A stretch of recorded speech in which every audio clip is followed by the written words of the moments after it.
It was Christmas Eve when I arrived unannounced. What I found froze my blood, my granddaughter trembling on the front porch, while inside her husband and his family celebrated as if nothing was wrong. I never thought my grandmother's heart could contain so much love and so much fury at the same time. The snow was falling gently over Boston when I left the airport with my small suitcase. I had decided to surprise my granddaughter Emily on Christmas Eve, after almost a year without seeing her. At 72, travel was becoming increasingly tiring for me, but the desire to hug my little girl was stronger than any fatigue. My name is Margaret Sullivan, and for 40 years I worked as a head nurse at Massachusetts General Hospital.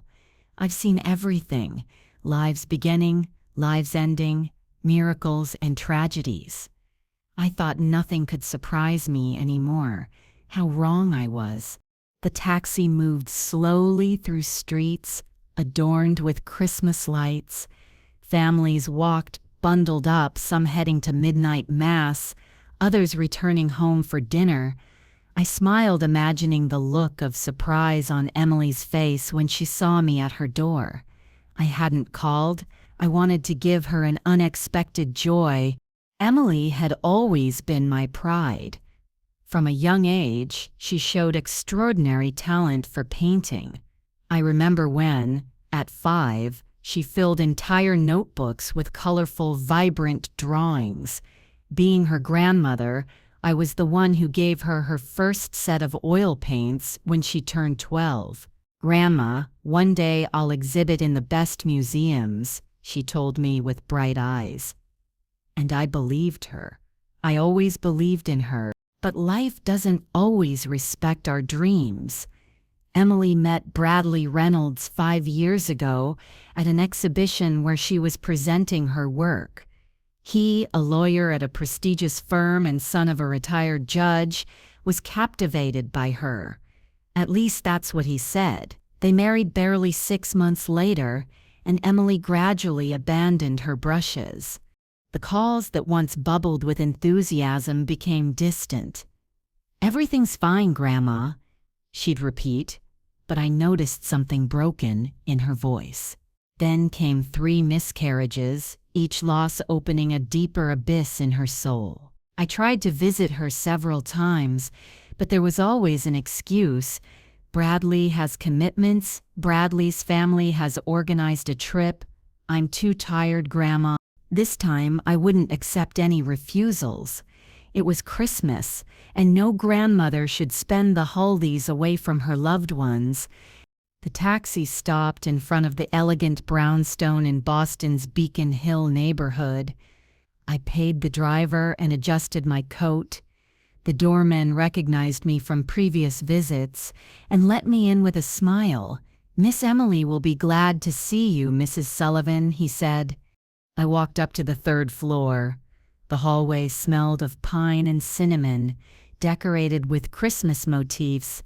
As I approached, I heard music and laughter coming from Emily's apartment. I felt relieved, thinking that perhaps my concerns were exaggerated. Maybe she was celebrating with friends, recapturing that cheerful spirit that had always characterized her. I was about to ring the bell when a faint sound, barely perceptible, caught my attention. A muffled sob coming from the end of the hallway near the emergency stairs. I approached slowly, my heart accelerating in my chest. And then I saw her. My Emily, my little one, was sitting on the steps, hunched over herself, with only a light sweater protecting her body from the cold that seeped through the windows. She was shaking violently. "Emily," my voice came out as a strangled whisper. She raised her head. Her face, once radiant, was gaunt. Deep shadows framed her reddened eyes. Her lips, blue from the cold, tried to form a smile that never materialized. "Grandma, what are you doing here?" Her voice was so weak, I could barely hear it. I immediately took off my coat and wrapped her in it, feeling her fragile body trembling against mine. "What are you doing out here, sweetheart?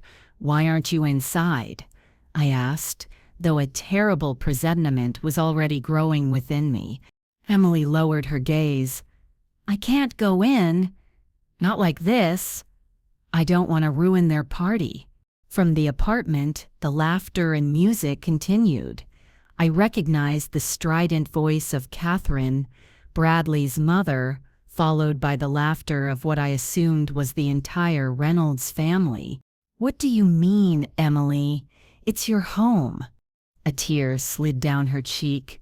"Bradley says I can't be with them until I pull myself together, that I'm pitiful, that he doesn't want his family to see me like this."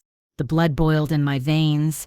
I helped Emily to her feet, but her legs were numb from the cold and the time spent on those hard steps. Without thinking twice, I lifted her in my arms. Despite my 72 years, adrenaline and rage gave me a strength I didn't know I had. "Grandma, no," she pleaded weakly, clinging to my neck. "Trust me," I said with determination.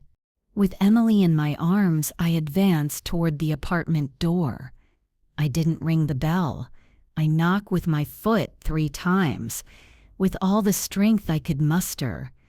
The knocks resonated like thunder, momentarily drowning out the music and laughter from inside. A few seconds passed before the door opened. Bradley appeared with a glass of champagne in his hand and his shirt unbuttoned. His face showed surprise first, then irritation. "Mrs. Sullivan, what an unexpected surprise," he said, making no move to let us pass. His eyes fixed on Emily with a mixture of disgust and embarrassment. Behind him, in the elegantly decorated living room with a huge Christmas tree and a table overflowing with delicacies, I could see the entire Reynolds family. The mother, Catherine, with her pearl necklace and expensive dress. The father, Judge Richard, watching us with the cold gaze of someone accustomed to passing judgment. Bradley's sister, Victoria, with her 2 children, all elegantly dressed. "Is this how you treat my granddaughter? Leaving her outside, in the cold, while you all celebrate?" My voice sounded firm, charged with contained anger. Bradley narrowed his eyes. "Don't interfere in matters that don't concern you, Mrs. Sullivan. Emily knows perfectly well she could be here if she behaved like a normal wife. If she wasn't spending all day feeling sorry for herself and faking depression." "Faking!" The word hit me like a whiplash. "You call faking suffering 3 losses? Being constantly humiliated and belittled?" "Bradley, darling, what's happening?" Catherine's honeyed voice approached. When she saw us, her expression transformed into a grimace of disgust. "Oh my! Emily, you finally deigned to appear, albeit in such a dramatic fashion." Emily curled up more in my arms, as if wanting to disappear. I felt her start trembling again, but this time it wasn't from the cold. "Step aside," I said firmly. "I'm coming in with my granddaughter right now." "This is my house," replied Bradley, drawing himself up to his full height, "and I decide who enters and who doesn't." Something broke inside me at that moment.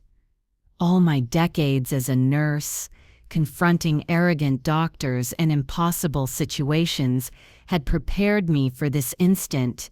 "You have 3 seconds to step aside, or I swear you'll regret it," I told him with a calm that surprised even me. Bradley let out a mocking laugh, but before he could respond, I did the unthinkable. With Emily still in my arms, I pushed the door with my shoulder with such force that Bradley lost his balance, spilling his champagne on the white carpet that Catherine prized so much. The room fell silent. All eyes fixed on us, some surprised, others indignant. Carefully, I deposited Emily on the nearest sofa and turned to face the Reynolds family. "Now you're all going to listen to me," I said, scanning each face with my gaze. "This woman, my granddaughter, has endured more pain than any of you could imagine. She has lost 3 children. She has been humiliated and despised in her own home. And tonight, you left her outside in the cold because she doesn't fit your perfect family image." "You're exaggerating," intervened Judge Richard with his deep voice. "Emily simply doesn't know how to behave as befits a Reynolds wife. She's weak, contributes nothing to this family." Catherine nodded. "A woman who can't even have children, what is she good for then?" Each word was like a dagger, not for me, but for Emily, who curled up more and more on the sofa.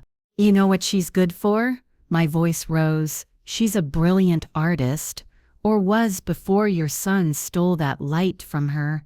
She's compassionate, intelligent, and stronger than any of you will ever be. She's endured your contempt for years without a complaint." "Enough," interrupted Bradley, approaching threateningly. "Take Emily if you want. Maybe a few days away will teach her to appreciate what she has here. But know that if she crosses that door tonight, things will change." I felt Emily's hand seeking mine, squeezing it weakly. I looked into her eyes, which silently implored me. I wasn't sure if she was asking me to leave or not to make things worse. At that moment, the apartment doorbell rang. Bradley, visibly irritated by the interruption, went to answer. A tall young man in a police uniform and with a serious expression was at the door. "Good evening," he said. "We've received a call from a concerned neighbor. Loud noises, shouting. Is everything in order?" Bradley's face changed instantly. Adopting a cordial smile, "Officer, everything is perfectly fine. Just a small family discussion on Christmas Eve. You know how these holidays are."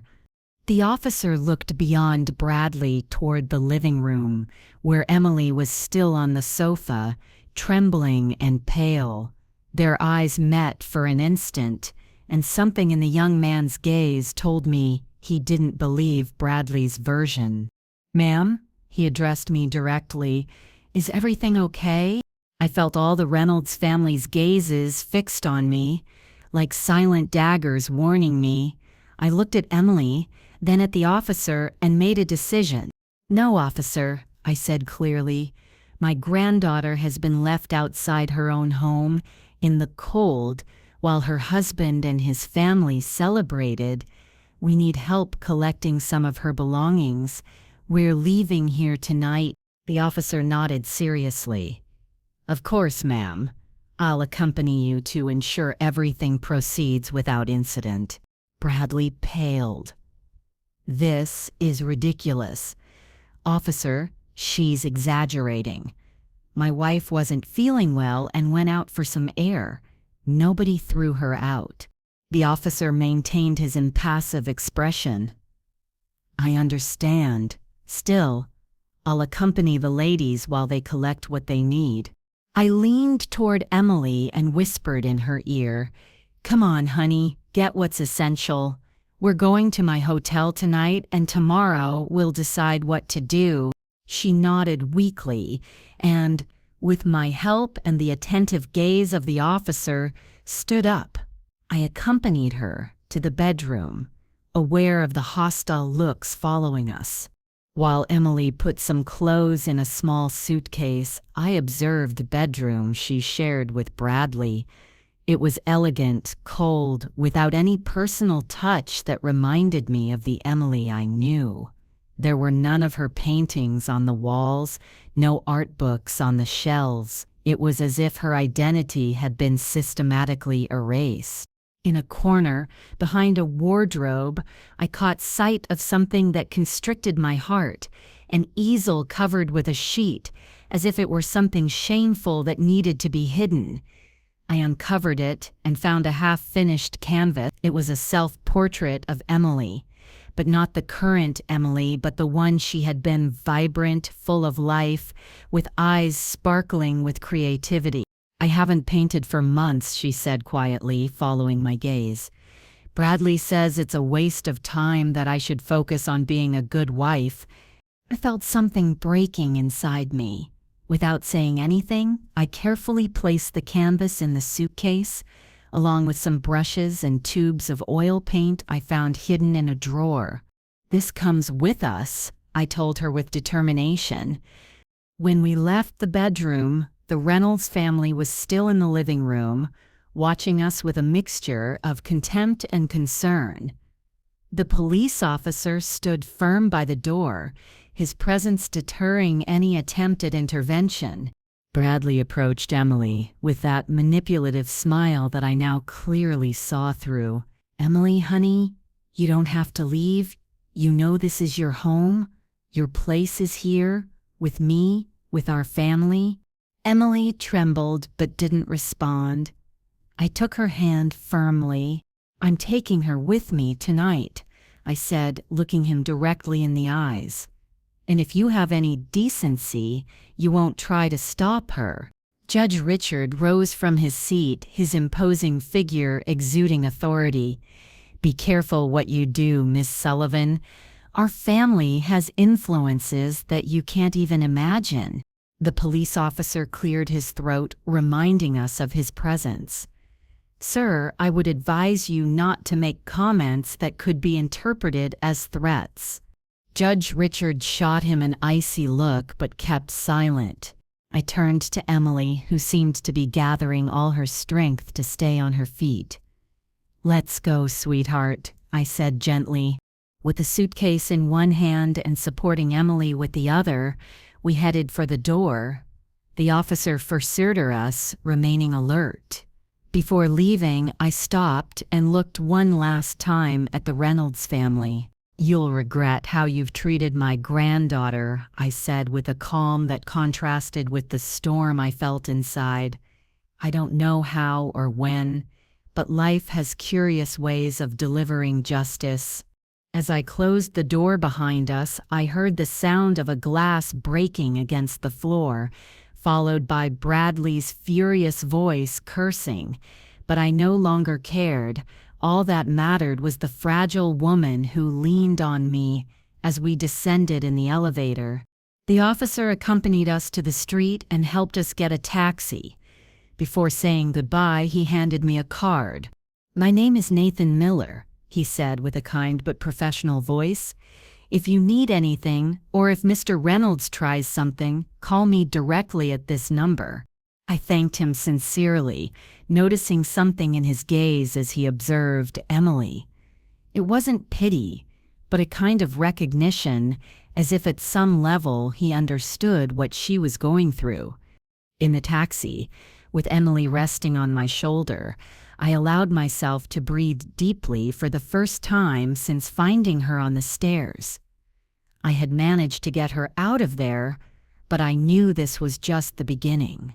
The battle ahead would be long and difficult. The Reynolds would not let Emily go so easily, not because they loved her, but because their pride would not allow a defeat. I looked at my granddaughter, who seemed to have fallen asleep, exhausted by emotions and the cold. At 72, I had thought my time of fighting was over. How wrong I was. This would be, perhaps, the most important battle of my life. The taxi advanced through the illuminated streets of Boston, taking us away from the Reynolds apartment. In my mind, I was already plotting a plan. First, I would take Emily to a trusted doctor. Then, I would seek a good lawyer. And finally, I would do whatever necessary for my granddaughter to reclaim her life, her art, and her smile. A cold wind slipped through the taxi's half-open window, but I no longer feared the cold. A new determination burned inside me, stronger than any storm that could face us. When we arrived at the hotel, I gently woke Emily. Her eyes, once so lively, now seemed like two wells of pain and confusion. She looked at me as if she didn't recognize where she was or what had happened. "Grandma," she murmured, her voice hoarse, "what have I done? Bradley is going to be furious." I felt my heart constrict. The fear in her voice was that of someone who has been controlled for so long that she can no longer imagine freedom without terror. "You've done the right thing, my darling," I said firmly, helping her out of the taxi, "and you don't need to worry about Bradley now. You're safe with me." The hotel receptionist looked at us curiously as we entered. Emily, still trembling slightly, leaning on me. I requested hot tea and something to eat to be sent up to our room. My granddaughter needed to regain her strength. Once in the room, I helped her take a hot bath. While the steam fogged the mirrors, I observed her thin body.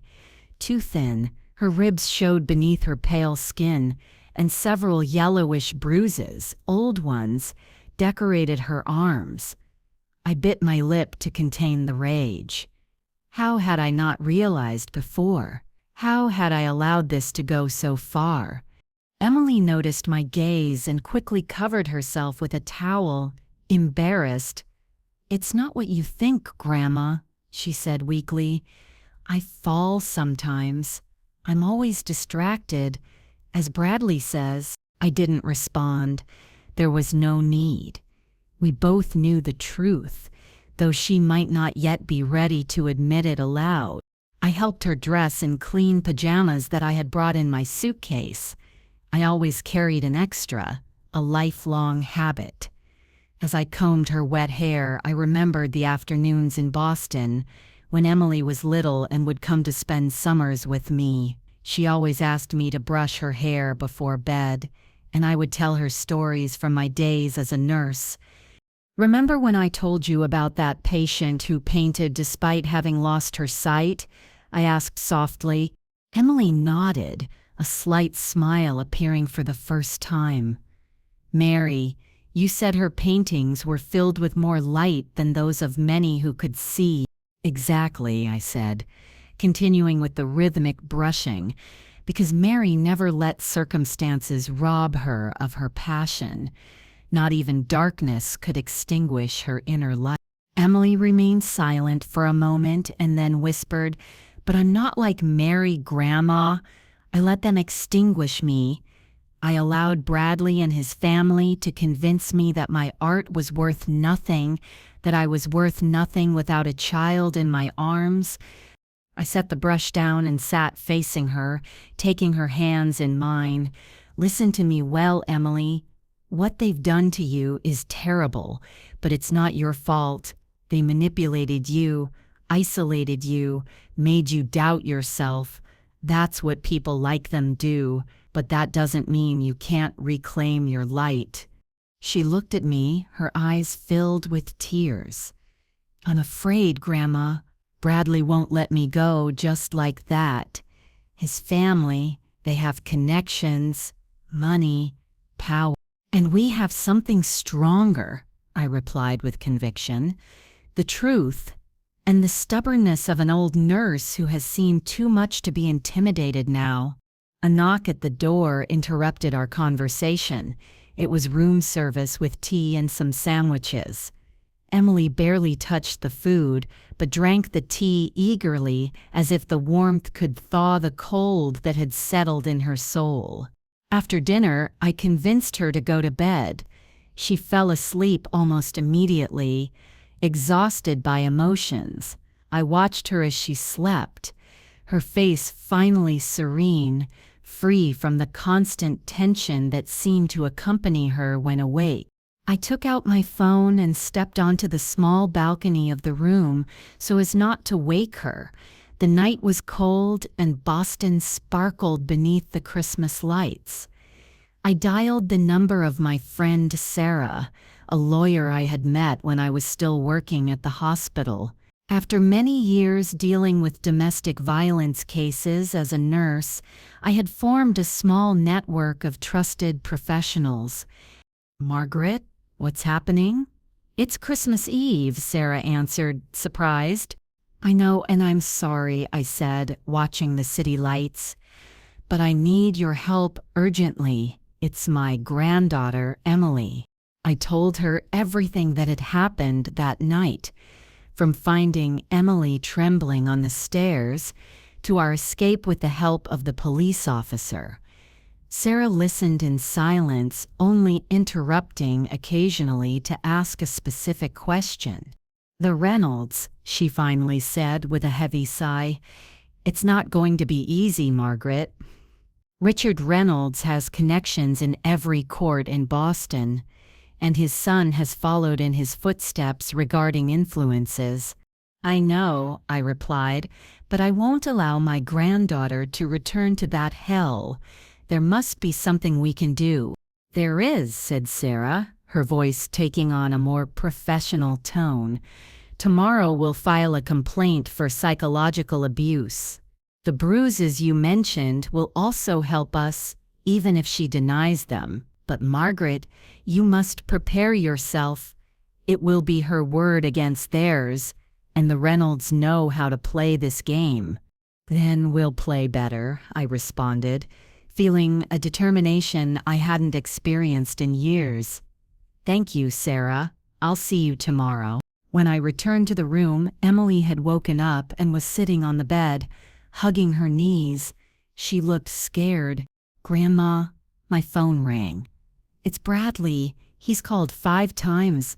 The phone on the nightstand lit up again with an incoming call. Without hesitation, I took it and answered. Where is my wife? Bradley's voice sounded tense, controlled, but I could perceive the rage bubbling beneath the surface. This has gone too far, Mrs. Sullivan. Emily must return home immediately. Your wife is resting, I replied calmly.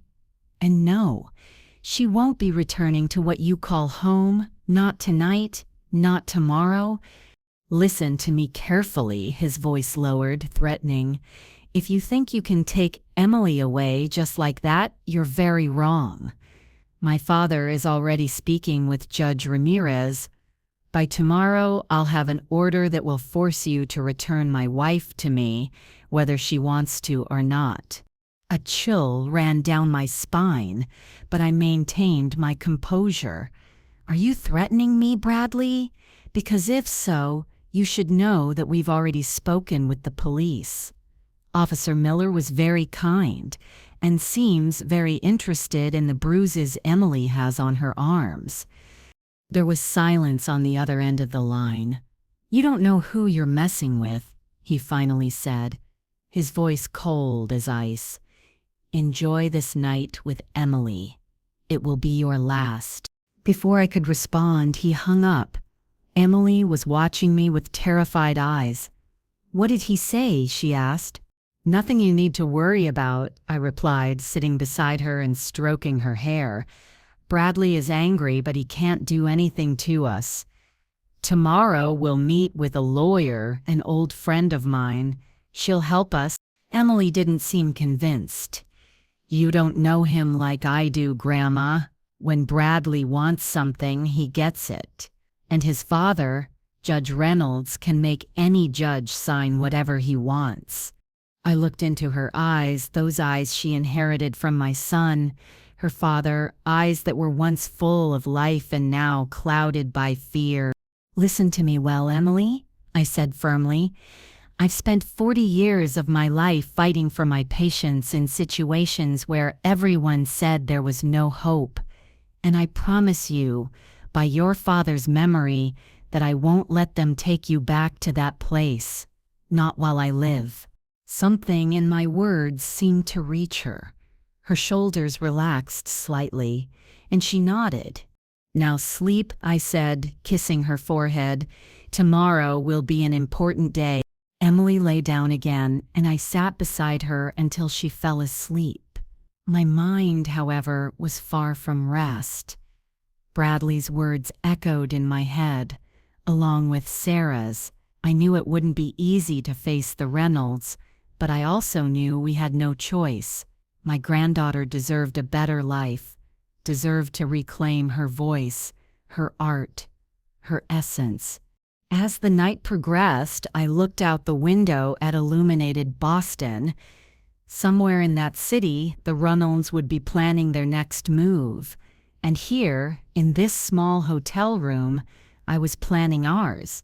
The soft purr of the air conditioner lulled my thoughts as I watched over Emily's restless sleep. I remembered how years ago in the hospital I had learned that sometimes, in the hardest battles, the best strategy wasn't direct confrontation, but knowledge, patience, and above all, constancy. Morning arrived with a gray and threatening sky over Boston. While Emily continued sleeping, I got up early to prepare our day. I called Sarah again, who confirmed our appointment for 11 at her office. Then I searched in my suitcase for that canvas I had found in Emily's apartment, that half-finished self-portrait. I contemplated it for a moment, admiring the technique and emotion it conveyed, even unfinished. It was a tangible reminder of who my granddaughter really was, before the Reynolds tried to erase her identity. A soft moan made me turn. Emily was waking slowly, her eyes still swollen from crying and sleep. For an instant she seemed disoriented, as if she didn't remember where she was or how she had gotten there. Then reality seemed to hit her like a cold wave.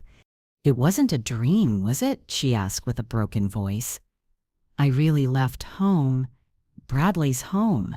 I approached her and sat on the edge of the bed, taking her hands in mine. "No, sweetheart, it wasn't a dream, and you did the right thing coming with me."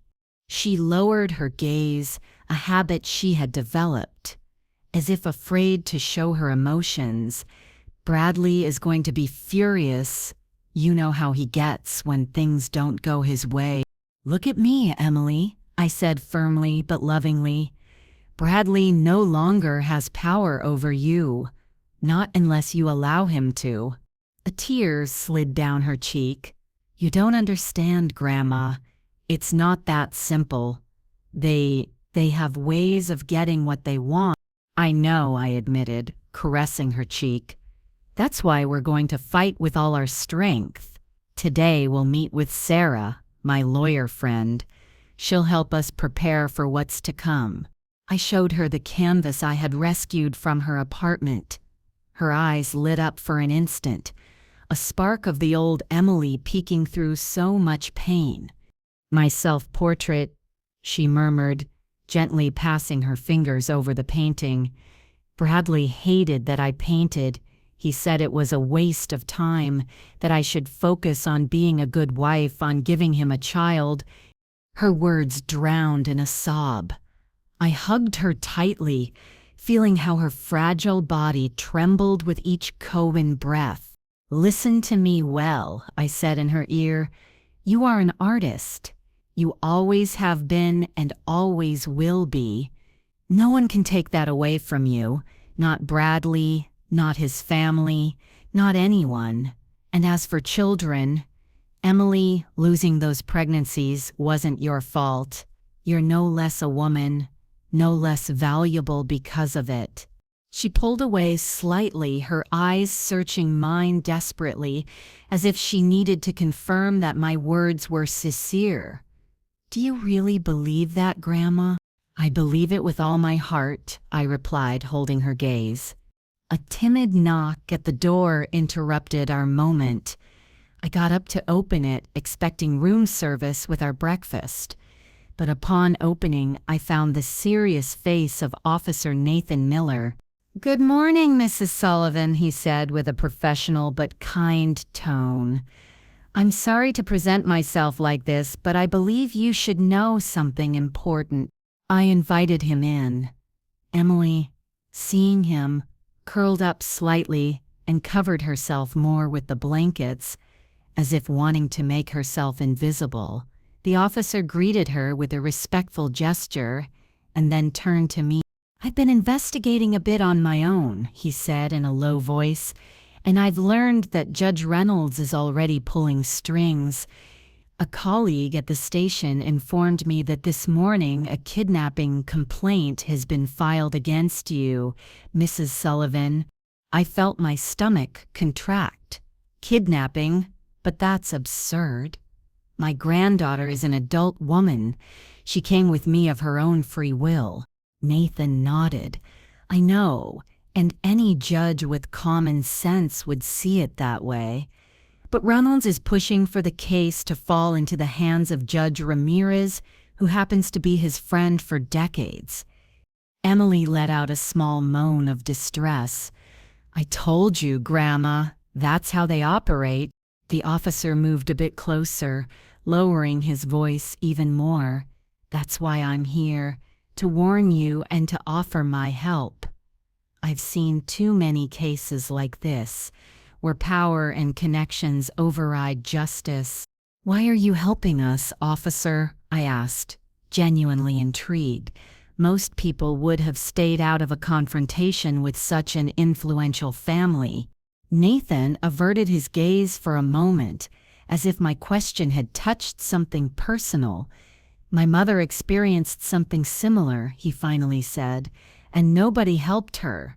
I'm not going to stand by with my arms crossed this time. His words moved me deeply.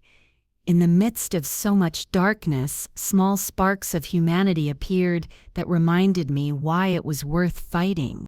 We have an appointment with a lawyer at 11, I informed him. My friend Sarah Goldstein. Nathan nodded, visibly pleased. Sarah is excellent, one of the best in domestic violence cases. You're in good hands with her. He headed for the door, but before leaving, he turned to Emily. Ma'am, I know it's difficult, but you're not alone in this. There are people willing to help you, to believe you. Emily raised her gaze, her eyes meeting the officer's. Thank you, she murmured, a simple thanks that seemed to cost her an enormous effort. After Nathan left, I helped Emily prepare. I lent her some of my clothes, which were big on her but better than nothing. While we had breakfast, I noticed she barely touched the food.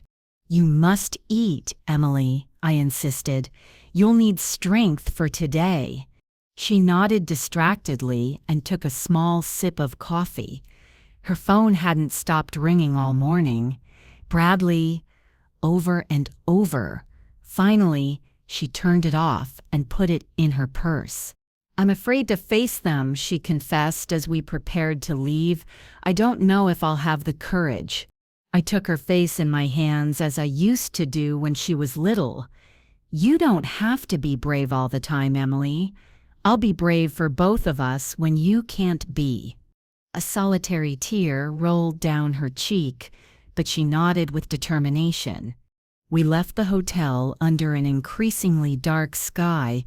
Gray clouds threatened to unleash at any moment over Boston. We took a taxi to Sarah's office, located in an old but elegant building in the Back Bay neighborhood. During the journey, Emily remained silent, looking out the window as if seeing the city for the first time. I kept her hand in mine, silently offering my strength. The taxi advanced through streets decorated for Christmas, a painful contrast to the storm that was unleashing in our lives. As we turned a corner, Emily suddenly tensed. "Grandma," she whispered, her voice barely audible. "It's Bradley's car. He's following us." I looked in the rearview mirror, and indeed, a black BMW was following us at a certain distance. The terror in Emily's eyes confirmed to me that it belonged to her husband. "Driver," I said with forced calm, "I think we're being followed. Could you take a detour, please?" The taxi driver, an older man with a good-natured expression, looked at me in the rearview mirror and nodded. "Don't worry, ma'am. I know this city like the back of my hand." Skillfully, he began to take secondary streets, unexpected turns, until we lost sight of the BMW. Emily relaxed slightly, but her gaze still nervously jumped to the rear window every few seconds.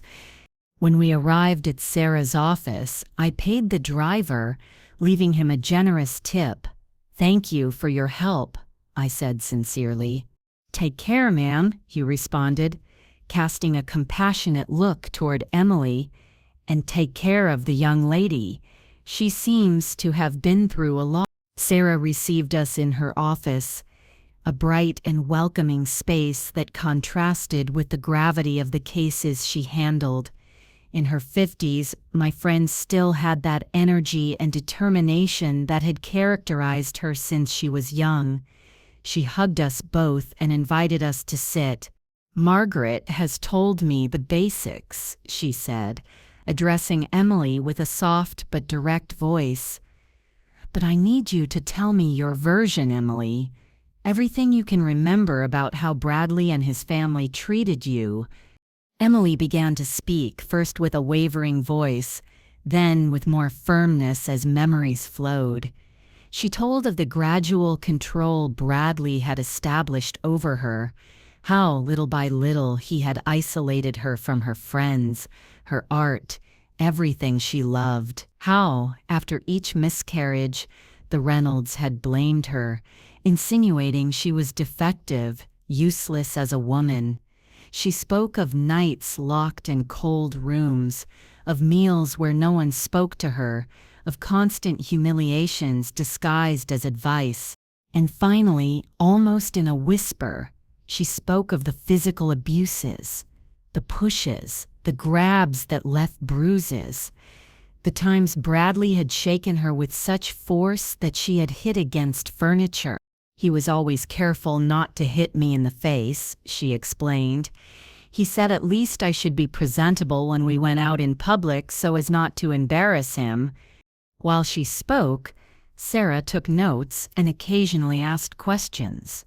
I felt how my heart broke a little more with each revelation.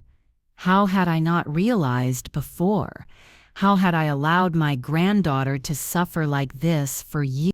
When Emily finished, Sarah set down her pen and looked at her directly. "Emily, you have a solid case for a protection order. The bruises, the isolation, the psychological abuse, all of this is domestic violence, and we can prove it." A spark of hope appeared in my granddaughter's eyes, but it quickly faded. "But the Reynolds, they have influence, contacts." Sarah nodded, not denying the reality. "It's true, it won't be easy to confront them. Officer Miller has informed me of the kidnapping complaint they've filed against your grandmother. It's their way of pressuring, of scaring you." "What can we do?" I asked, feeling that time was slipping away from us. "Counterattack," Sarah replied firmly.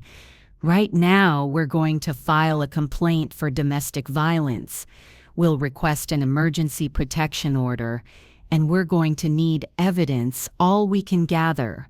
She turned to Emily. "Do you have any record of what they did to you? Messages, photos of the injuries, witnesses?" Emily shook her head, ashamed. "I was always very careful to hide everything.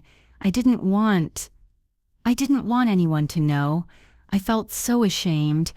"That's understandable," said Sarah warmly. "It's part of the abuse pattern. They make us believe it's our fault, that we should hide it." At that moment, I remembered something. What about medical reports? Emily had 3 miscarriages. She was in psychological treatment for depression. Sarah nodded, her eyes shining with renewed determination. "Exactly, those reports could be crucial. Emily, do you authorize us to request your medical records?" "Yes," she replied, her voice firmer now. "I'll do whatever is necessary." "Good," said Sarah, standing up. "Then let's not waste time. We're going right now to file the complaint and request the protection order. Afterward, we'll focus on gathering all possible evidence." As we prepared to leave, Sarah received a call. Her expression darkened as she listened. "I understand," she finally said. "Thank you for the warning." She hung up and looked at us with concern. That was a contact in the court. "The kidnapping complaint is already in the hands of Judge Ramirez as we feared, and there's more. They're preparing an order for Emily to return immediately to Bradley, claiming she's mentally unstable and needs supervision." Terror was reflected in Emily's face. "I can't go back, Grandma," she whispered, clinging to my arm. "If I go back now after this, I don't know what Bradley will be capable of." Sarah approached and took Emily's hands in hers. "You're not going back to him, I promise you. We're going to fight with all our strength, but we must act now." We left the office with renewed determination. The rain had begun to fall over Boston, fine and constant, like an omen of the storm that was approaching in our lives. As the taxi took us to the courthouse, I observed Emily looking out the window, raindrops sliding down the glass like the tears she no longer shed. In her profile, I recognized the strength that had always been there, hidden beneath layers of fear and doubt that the Reynolds had carefully constructed around her. A thunderclap resonated in the distance. The battle was just beginning, but something inside me knew that, whatever happened, my granddaughter had already taken the most difficult step, recognizing that she deserved something better, and I would be by her side, fighting against wind and tide, against the Reynolds and against whoever necessary, to ensure she had the opportunity to rebuild herself. The taxi stopped in front of the imposing courthouse building. The rain was intensifying, but not even that could extinguish the flame of determination that now burned in our hearts. We advanced through the cold and austere corridors of the courthouse, following Sarah, who walked with the confidence of someone who knows this territory well. The fluorescent lights illuminated tense faces, stories of pain and hope enclosed within these marble and wood walls. While we waited our turn to file the complaint, seated on hard wooden benches, I observed the people around us. Some cried silently, others discussed in low voices with their lawyers, all sharing that air of vulnerability and tension that characterizes those who face the judicial system. Emily stayed very close to me, like when she was small and would cling to my skirt in unknown places. Her gaze nervously jumped from one side to another, as if she expected to see Bradley or his father appear at any moment. "Stay calm," I whispered, squeezing her hand. "We're doing the right thing." She nodded, but her body remained as tense as a violin string. Sarah returned after speaking with a court official. Her face showed a mixture of frustration and determination. "We have a problem," she said, sitting next to us. "Judge Ramirez has already issued a preliminary order. According to it, Emily must return to Bradley immediately, alleging she's under psychiatric treatment and that abandoning the marital home represents a risk to her mental health." "That's absurd," I exclaimed, unable to contain my indignation. "Emily isn't under any psychiatric treatment. She's had depression, yes, but precisely because of the treatment she received in that house." "I know," said Sarah with a grave gesture. "It's a classic manipulation. They've presented altered medical reports. Fortunately, we can counterattack by presenting the real reports, but that will take time." Emily began to tremble. "If they force me to go back now, after having left like that—" She didn't complete the sentence, but we all knew what she meant. The risk was too real, too terrifying. "Don't worry," said Sarah firmly. "I have a plan. We're going to file our complaint anyway, and we'll request that the case be transferred to a court specializing in gender violence. There, Ramirez won't have jurisdiction. And in the meantime, I asked, what do we do about that order?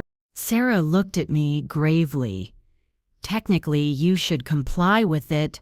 At that moment, her phone rang. She answered quickly and listened attentively, her face gradually brightening. Perfect, she finally said. Thank you, Nathan. I owe you one. She hung up and looked at us with a contained smile. Officer Miller has gotten something important. A neighbor in Emily's building recorded with her phone the scene last night when you found your granddaughter on the stairs. The recording clearly shows Emily trembling from cold, and the laughter and conversations of the Reynolds can be heard inside the apartment. Is that enough? I asked, not daring to harbor too much hope. It's not definitive proof of physical abuse, but it is of neglect and cruelty, and most importantly, it directly contradicts the version the Reynolds have given that Emily simply went out for some air. With this, we can request a review of Ramirez's order. For the first time since this nightmare began, I felt that perhaps we had a real chance. Emily also seemed to perk up slightly. When can we see the judge? She asked, with a firmer voice. Today itself, replied Sarah. I've requested an emergency hearing. In the meantime, we should finish preparing our complaint. Emily, I need you to tell me everything you can remember about the times Bradley physically hurt you, dates, circumstances, everything. We moved to a small meeting room that Sarah managed to secure. For the next hour, Emily relived some of the most painful moments of her marriage. She spoke of the first time Bradley pushed her against the wall, after she mentioned she wanted to resume painting. She described how, after her second miscarriage, he had shaken her by the shoulders, accusing her of not taking care of herself enough. She remembered the nights she spent locked in the guest room because her crying bothered Bradley. As she spoke, tears ran silently down her cheeks, but her voice remained firm, as if each word she uttered was a brick in the wall she was building between herself and her past. Sarah meticulously noted everything, occasionally asking questions to clarify details. I stayed by Emily's side, holding her hand, offering tissues, admiring her courage in reliving those terrible moments. We were finishing when the door to the room opened abruptly. A court officer appeared, with a serious expression. Emily Reynolds? He asked, looking at my granddaughter. I'm her, she responded, her voice trembling slightly. I have a court order that requires your immediate presence before Judge Ramirez, he said, extending an official document. Your husband is waiting for you in room 3. Terror flooded Emily's eyes. Sarah stood up immediately.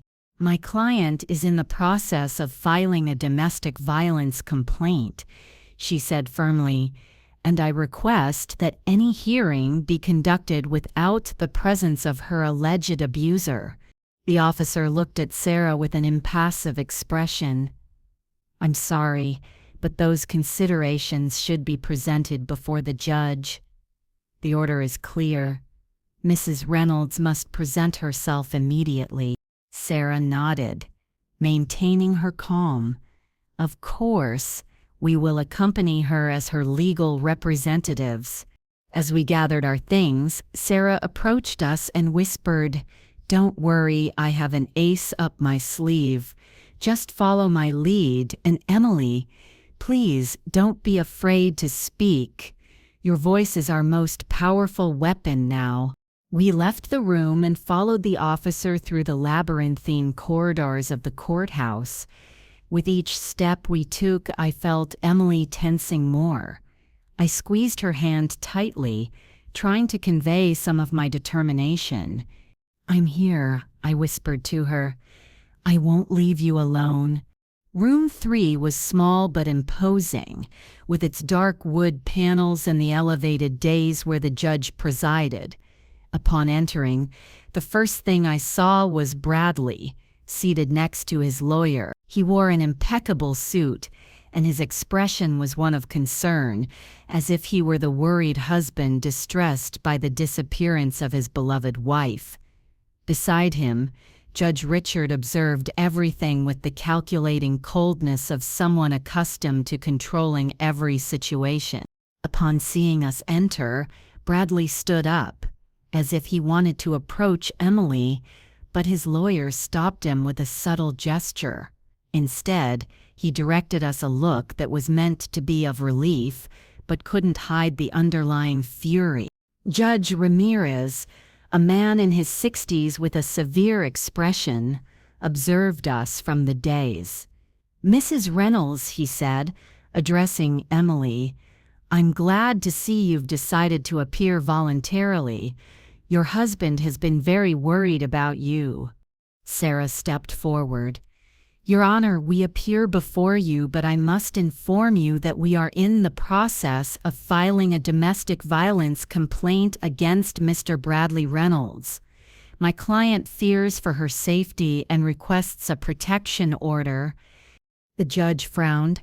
"Counselor, this is not the proper procedure to present such allegations. We are here because Mr. Reynolds has expressed concern for the mental well-being of his wife, who apparently has been influenced to abandon the marital home." His gaze fell on me, a silent accusation. I held my head high, meeting his gaze without wavering. "With all due respect, Your Honor," continued Sarah, "we consider there to be a conflict of interest in this case, given the known friendship between you and Judge Richard Reynolds." A murmur traveled through the room. The judge banged with his gavel. "Order! Counselor, you're walking on very thin ice with those insinuations." "They are not insinuations, Your Honor," replied Sarah calmly. "They are facts that we can document, and based on them, we request that this case be transferred to a court specialized in gender violence." Bradley's lawyer, a middle-aged man with an astute expression, stood up. "Your Honor, these are dilatory tactics. Mrs. Reynolds has been under treatment for depression and emotional instability. Her grandmother has manipulated her at a moment of vulnerability, taking her away from the care of her husband and his family." "That's false," I exclaimed, unable to contain myself. My granddaughter was trembling with cold outside her own apartment while they celebrated. "You call that care?" "Order!" the judge shouted again. "Mrs. Sullivan, if you interrupt again, I will have you removed from the courtroom." At that moment, the door opened, and Officer Nathan Miller entered, accompanied by an older woman whom I vaguely recognized as a neighbor from Emily's building. "Excuse the interruption, Your Honor," said Nathan with a professional tone, "but I bring relevant evidence for this case." The judge seemed about to order them out, but Sarah quickly intervened. "Your Honor, I beg you to consider this evidence before making any decision. It is fundamental to understanding the real situation of my client." After a moment of doubt, the judge nodded reluctantly. "Very well, let the evidence be presented." Nathan stepped forward and handed a USB device to the court clerk. "This video was recorded last night by Mrs. Doris Fletcher, a neighbor on the 3rd floor of the building where the Reynolds reside. It clearly shows Miss Emily Reynolds sitting on the emergency stairs, trembling from cold, while a party was being celebrated in the apartment." The clerk connected the USB to a computer and projected the video on a screen. The images were clear despite the dim lighting in the hallway. Emily could be seen, hunched on the steps, hugging herself to combat the cold. Laughter and music could be heard coming from the apartment. And then, my arrival, my horror at finding her like that, how I covered her with my coat and lifted her in my arms. The video continued, showing our forced entry into the apartment. The Reynolds' reaction, the barely veiled insults. Catherine's voice could be clearly heard saying, "A woman who can't have children, what is she good for then?" When the video ended, a sepulchral silence reigned in the room. Emily was crying silently by my side. Bradley had lost all color in his face, and Judge Richard seemed about to explode with fury. Judge Ramirez, visibly uncomfortable, cleared his throat. "This video, has it been verified? Has it not been manipulated in some way?" "Your Honor," intervened Nathan, "I can confirm, as a police officer, that the video is authentic. Mrs. Fletcher is here present and can testify under oath about how and when she recorded it." A neighbor, a woman of about 70, stepped forward. "I recorded that video because I had been hearing terrible things in that apartment for months. Screaming, crying, objects breaking. Last night, when I saw the poor girl sitting on those cold stairs, I decided it was enough." Bradley stood up abruptly. "This is a violation of our privacy. This woman had no right to record us in our own home."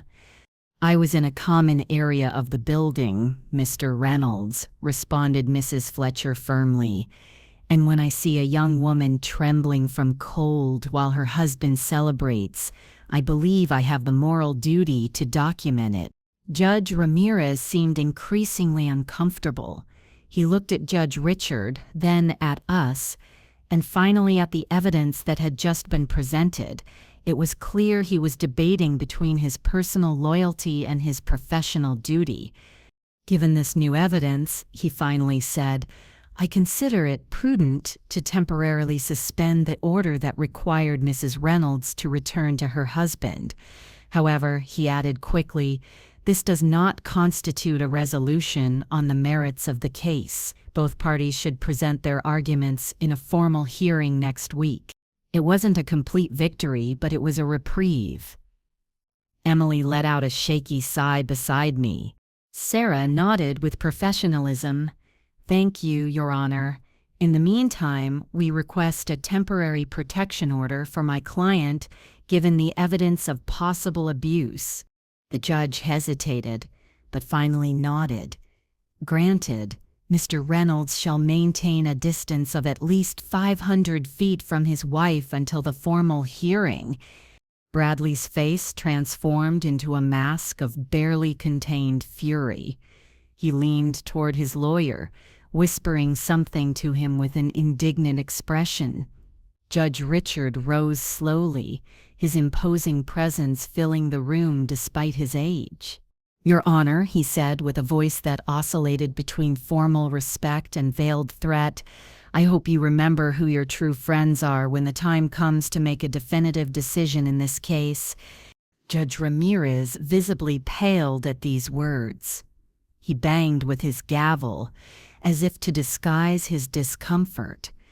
"The session is adjourned. We'll see each other next week for the formal hearing." And so, with a dry blow of wood against wood, one of the most difficult battles of our lives ended. Emily was free. Free from Bradley, free from the Reynolds, free from the constant fear that had been her companion for so many years. As we left the courtroom, we were greeted by a small group of women who held signs of support. "Justice for Emily," they chanted. "You are not alone." Emily looked at them surprised and moved. She wasn't used to seeing support, solidarity after years of isolation. Nathan approached us with a broad smile that lit up his face. "Congratulations," he said, leaning in to kiss Emily's cheek with a tenderness that didn't go unnoticed by me. "You've been very brave." Sarah was radiant. "It's a complete victory," she told us. "Now begins the process of reclaiming your life, Emily. Your possessions, your rights, your freedom." In the crowd, we saw Victoria, Bradley's sister, standing at a distance. She looked different from how I remembered her, less haughty, more uncertain. Emily hesitated a moment, then separated from us and walked toward her. I was about to follow, worried, but Sarah held me back. "Let them talk," she advised. "This could be important." From a distance, I watched them converse. Victoria seemed to be apologizing, her gestures contrite. Emily listened, her posture stiff at first, then gradually relaxing. Finally, she nodded at something Victoria said. To my surprise, Victoria handed Emily a small envelope before quickly turning and leaving, as if afraid to be seen. When Emily returned to us, her face showed a mixture of confusion and relief. "She wanted to apologize," she explained, "and she gave me this." She opened the envelope. Inside there were photos, images of Bradley's den, where a safe stood open, full of jewelry, the very jewelry they had accused Emily of stealing. "Victoria took these photos yesterday," Emily said, disbelief coloring her voice. "She says she's tired of the lies, of the manipulation. She's afraid of her brother, of what he might do, but she wanted me to have these as insurance." Sarah examined the photos with growing excitement. "This is excellent. Now we not only disprove their theft accusation, but we can countersue for false reporting. Emily, this completely changes our position for next week's hearing." The months that followed were of transition and healing. Emily and I moved temporarily to an apartment in Cambridge close to my old house. Little by little, with Sarah's help, we recovered what belonged to her. Her share of the Boston apartment, which she decided to sell, her bank accounts, even some of her paintings that had remained in the Reynolds home.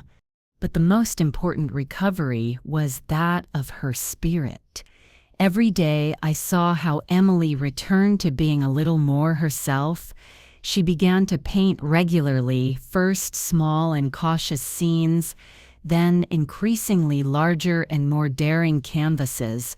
She enrolled in an art workshop where she met other artists, made new friends. Nathan visited us often, his friendship with Emily slowly evolving into something more, but both had the good sense not to rush things.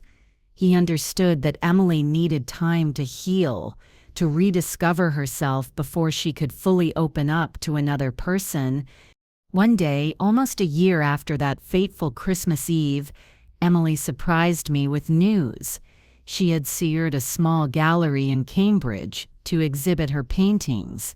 The exhibition was titled "Emerging from the Shadows," and the self-portrait she had painted during our days at the Boston Hotel was the centerpiece.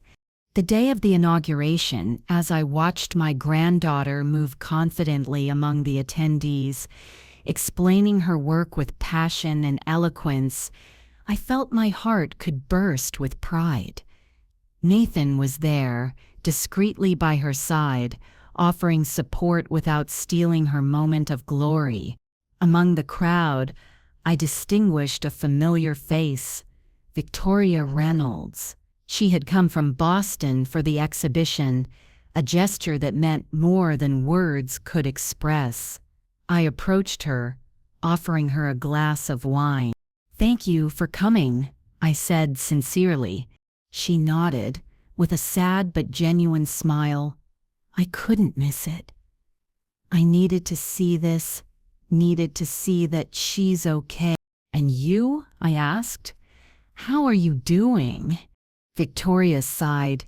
"It's been difficult. My father has disowned me, as expected. My mother barely speaks to me.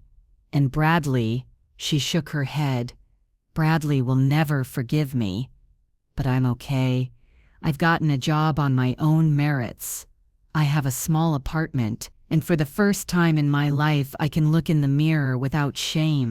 Later that night, when the last guests had gone and only Emily, Nathan, and I remained, my granddaughter approached and hugged me tightly. "Thank you, Grandma," she whispered in my ear, "for rescuing me that night, for believing in me when I didn't even believe in myself, for fighting for me when I no longer had the strength to fight. I hugged her back, feeling the warmth of her healthy and strong body, so different from that night when I found her trembling from cold. "You don't have to thank me for anything," I replied. "You're my granddaughter. I would do anything for you." Emily pulled away slightly, looking at me with those eyes that now shone again with life and determination. "I know, and I hope you know that I would do the same for you." I smiled, thinking of all we had been through together, of the battles we had fought and won. I thought about how sometimes life tests us in the most unexpected and painful ways, and how sometimes we find in ourselves a strength we didn't know we had. At 73, I had believed that my life of struggle was over, that my role would be that of a tranquil grandmother enjoying her last years in peace. But that Christmas Eve, when I found my granddaughter trembling in the cold, I discovered that some battles are so worth fighting that we are never too old to engage in them. And as I watched Emily standing beside her paintings, one hand intertwined with Nathan's and the other resting protectively on her stomach, an unconscious gesture that made me suspect we would soon have wonderful news. I knew that some battles are not only worth it, some battles change everything.